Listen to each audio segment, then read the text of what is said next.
Hi friends, ഇന്നത്തെ വീഡിയോയിൽ ഇന്നത്തെ ക്ലാസ്സിൽ നമ്മൾ പഠിക്കാൻ പോകുന്നത് PSC എക്സാമിനേഷൻ ഇടയ്ക്കിടെ പ്രത്യക്ഷപ്പെടാറുള്ള നിരന്തരമായി ആവർത്തിച്ച് ചോദിച്ചുകൊണ്ടിരിക്കുന്ന ഒരു ഭാഗത്തെക്കുറിച്ചാണ്. ടെൻസിലെ ഒരു ഭാഗത്തെക്കുറിച്ചാണ്.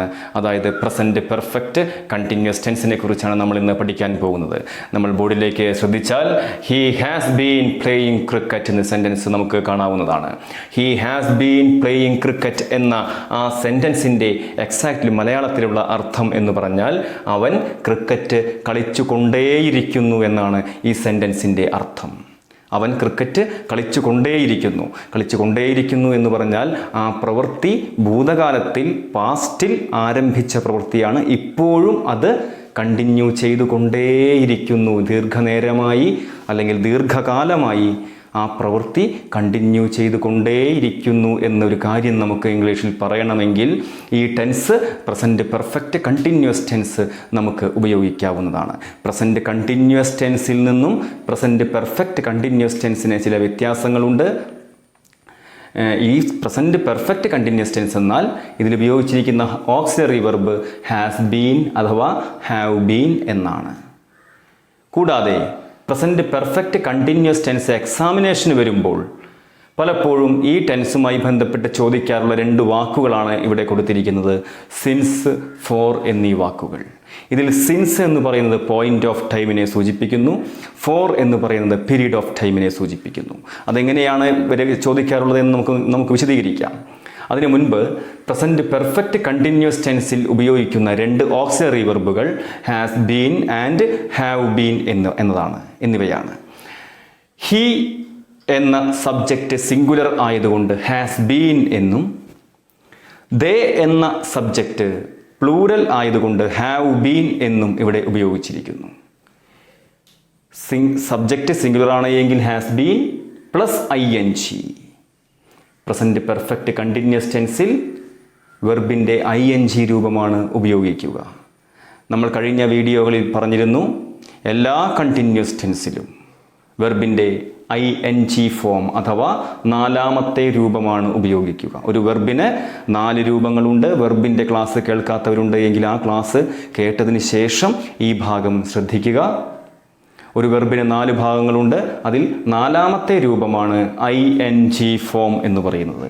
ഈ ING ഫോമാണ് എല്ലാ കണ്ടിന്യൂസ് ടെൻസുകളിലും ഉപയോഗിക്കുക. അതുപോലെ ഹി കഴിഞ്ഞതിന് ശേഷം ഒരിക്കൽ കൂടി വിശദീകരിക്കുകയാണ്. ഹി എന്നത് സിംഗുലർ സബ്ജക്റ്റ് ആയതുകൊണ്ട് ഹാസ് ബീൻ പ്ലസ് ING. ദേ എന്നത് പ്ലൂരൽ സബ്ജക്റ്റ് ആയതുകൊണ്ട് ബഹുവചനമായതുകൊണ്ട് have been plus ING.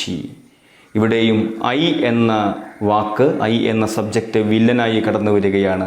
I എന്ന് പറയുന്നത് പ്രസൻറ്റ് പെർഫെക്റ്റ് കണ്ടിന്യൂസ് ടെൻസിൽ ബഹുവചനമായാണ് ഉപയോഗിക്കുന്നത്. അതുകൊണ്ടാണ് I have been playing cricket എന്ന് ഇവിടെ ഉപയോഗിച്ചിരിക്കുന്നത്. നിങ്ങൾക്ക് മനസ്സിലാകുന്നു എന്ന് വിചാരിക്കുന്നു. വെർബിൻ്റെ നാലാമത്തെ രൂപമാണ് പ്രസൻറ്റ് പെർഫെക്റ്റ് കണ്ടിന്യൂസ് ടെൻസിൽ ഉപയോഗിക്കുക എന്ന് നിങ്ങൾ ശ്രദ്ധിക്കുക. ഓക്കെ, ഇവ എങ്ങനെയാണ് എക്സാമിനേഷന് ചോദിക്കുക എന്നതുകൂടി നമുക്കൊന്ന് വിശദീകരിക്കേണ്ടതുണ്ട്. He has been playing cricket dash 9 o'clock. He has been playing cricket dash 9 o'clock. അവൻ ക്രിക്കറ്റ് കളിച്ചുകൊണ്ടേയിരിക്കുന്നു. എപ്പോൾ മുതൽ? 9 മണി മുതൽ ഇങ്ങോട്ട്. നമ്മൾ ചില സ്ഥാപനങ്ങളുടെ പരസ്യത്തിലെല്ലാം ഈ സിൻസ് എന്ന വാക്ക് കേട്ടിട്ടുണ്ടാകും. ഡാഷ് ആ സ്ഥാപനം സംതിങ് സിൻസ് 1958 എന്നുപോലെയുള്ള പരസ്യങ്ങൾ നമ്മൾ TV-യിലെല്ലാം കാണാറുള്ളതാണ്. സിൻസ് എന്നാൽ അത് മുതൽ എന്നർത്ഥം.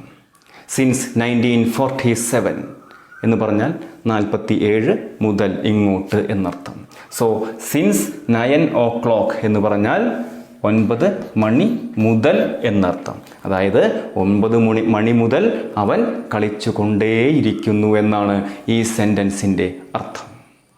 ഓക്കെ, ഇത്തരത്തിലാണ് സിൻസ് അല്ലെങ്കിൽ ഫോർ എന്നീ 2 വാക്കുകളാണ് നിരന്തരമായി PSC ചോദിക്കാറുള്ളത്. ഞാൻ മറ്റൊരു സെൻറ്റൻസിലേക്ക് കടക്കുകയാണ്, മറ്റൊരു ഉദാഹരണത്തിലേക്ക് കടക്കുകയാണ്. സോ ഇത് നിങ്ങൾ ശ്രദ്ധിക്കുക. സിൻസ് 9 o'clock എന്ന് പറഞ്ഞാൽ 9 മണി മുതൽ എന്നർത്ഥം.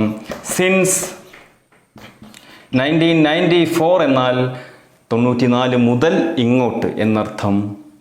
സോ ഇത് ഒരു പോയിന്റ് ഓഫ് ടൈമാണ്. 9 മണി എന്ന് പറയുന്ന ഒരു പോയിന്റ്, ഒരു ടൈമിൻ്റെ പോയിന്റാണ്. 1994 എന്ന് പറയുന്ന ഒരു പോയിന്റാണ്. ആ പോയിന്റ് മുതൽ ഇങ്ങോട്ട് എന്നർത്ഥം.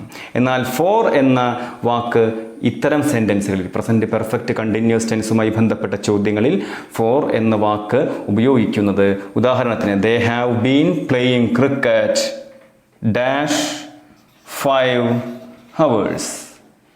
5 മണിക്കൂറോളമായി. 5 മണി മുതലല്ല, 5 മണിക്കൂറോളമായി. 5 മണിക്കൂർ എന്ന് പറയുന്നത് ഒരു പീരീഡ് ഓഫ് ടൈമാണ്. 1 മണിക്കൂർ, 2 മണിക്കൂർ, 3 മണിക്കൂർ, 4 മണിക്കൂർ, 5 മണിക്കൂർ. സോ ഇതൊരു പീരീഡ് ഓഫ് ടൈം ആണ്, ഒരു പീരീഡാണത്. 5 മണിക്കൂറോളമായി അവർ കളിച്ചു കൊണ്ടേയിരിക്കുന്നു. 5 മണിക്കൂറോളമായി എന്ന് പറയുന്നത് ഒരു പീരീഡ് ഓഫ് ടൈമാണ്. അത്തരം സന്ദർഭങ്ങളിൽ നമ്മളിവിടെ സിൻസ് അല്ല ഉപയോഗിക്കേണ്ടത്, പകരം ഫോർ എന്ന വാക്കാണ് ഇവിടെ ഉപയോഗിക്കേണ്ടത്. ഇത് ഇത്തരത്തിലാണ് PSC പരീക്ഷകൾക്ക് നിരന്തരമായി ചോദിക്കാറുള്ളത്. സോ ഇവിടെ ഹാവ് ബീൻ അല്ലെങ്കിൽ ഹാസ് ബീൻ ആയിരിക്കും. ഹാസ് ബീനോ ഹാവ് ബീനോ ശേഷം ING ഫോം വേണം, വെർബിൻ്റെ ING ഫോം ഉപയോഗിക്കുക. ഇത്തരം സെൻറ്റൻസുകളിൽ മിക്കവാറും സിൻസ് അല്ലെങ്കിൽ ഫോർ എന്ന് പറയുന്ന വാക്കുകൾ, സൂചക വാക്കുകൾ എന്ന് പറയാം, ഇത്തരം വാക്കുകൾ ഉണ്ടാകാം. സിൻസ് 9 o'clock എന്ന് പറഞ്ഞാൽ 9 മണി മുതൽ ഇങ്ങോട്ട് എന്നർത്ഥം. ഇവിടെ 9 മണിക്കൂർ എന്നായിരുന്നെങ്കിൽ ഫോർ 9 hours എന്നാകുമായിരുന്നു. ഫോർ 5 hours എന്ന് പറഞ്ഞതുപോലെ ഫോർ 9 hours എന്നാകുമായിരുന്നു. For 24 years. Okay, for 24 years എന്ന് പറയുന്ന ഈ യൂസേജിൽ ഫോർ ആണ്. സിൻസ് 24 years എന്ന് പറയാറില്ല. ഫോർ 24 years, ഫോർ 5 hours എന്നെല്ലാമാണ് പറയാറുള്ളത്. ഇത്രയുമാണ് പ്രസൻറ്റ് പെർഫെക്റ്റ് കണ്ടിന്യൂസ് ടെൻസിനെ കുറിച്ച് നമുക്ക് വിശദമാക്കാനുള്ളത്. സോ ഇന്നത്തെ ക്ലാസ് വൈൻഡ് അപ്പ് ചെയ്യുന്നതിന് മുൻപ് ഒരിക്കൽ കൂടി ഞാൻ ഓർമ്മിപ്പിക്കുകയാണ്, മുൻപ് എടുത്തിട്ടുള്ള ക്ലാസ്സുകൾ, ടെൻസുമായി ബന്ധപ്പെട്ട ക്ലാസ്സുകൾ നിങ്ങൾ വിശദമായി തന്നെ മനസ്സിലാക്കിയിരിക്കണം. കാണാപ്പാഠം പഠിക്കാൻ ശ്രമിക്കരുത്, മനസ്സിലാക്കി വയ്ക്കുക. കാരണം ടെൻസ് എന്ന ഭാഗം മാത്രം, ടെൻസിലെ 12 നിയമങ്ങൾ മാത്രം പഠിച്ചാൽ തന്നെ നിങ്ങൾക്ക് ഒരു 60% മാർക്ക് വിവിധങ്ങളായിട്ടുള്ള ചോദ്യങ്ങളിൽ നിന്ന് PSC എക്സാമിനേഷന് 60% മാർക്ക് നിങ്ങൾക്ക് ഈസിയായി ലഭിക്കാവുന്നതാണ്. സോ ടെൻസ് പഠിക്കാൻ ആരും മറക്കരുത്. ടെൻസ് വളരെ ഇമ്പോർട്ടൻ്റ് ആണ്. നിരവധി ചോദ്യങ്ങൾ ഈ ഭാഗത്തു നിന്ന് ഉണ്ടാകാറുണ്ട്. ഈ ക്ലാസ് വൈൻഡ് അപ്പ് ചെയ്യുന്നതിന് മുൻപ് ഒരിക്കൽ കൂടി നിങ്ങളെ ഓർമ്മിപ്പിക്കട്ടെ, ഈ ചാനൽ ഇതുവരെ സബ്സ്ക്രൈബ് ചെയ്യാത്ത സുഹൃത്തുക്കളുണ്ട് എങ്കിൽ please subscribe this channel. Bell button അമർത്താൻ മറക്കരുത്. ഓൾ എന്ന ഓപ്ഷൻ കൃത്യമായി കൊടുക്കുക. അടുത്ത വീഡിയോയിൽ കാണാം. വിജയിക്കാൻ നിങ്ങൾ തയ്യാറാണ് എങ്കിൽ പഠിക്കുക, ആത്മാർത്ഥമായി പരിശ്രമിക്കുക. ഞങ്ങൾ നിങ്ങളോടൊപ്പമുണ്ട്. Good bye.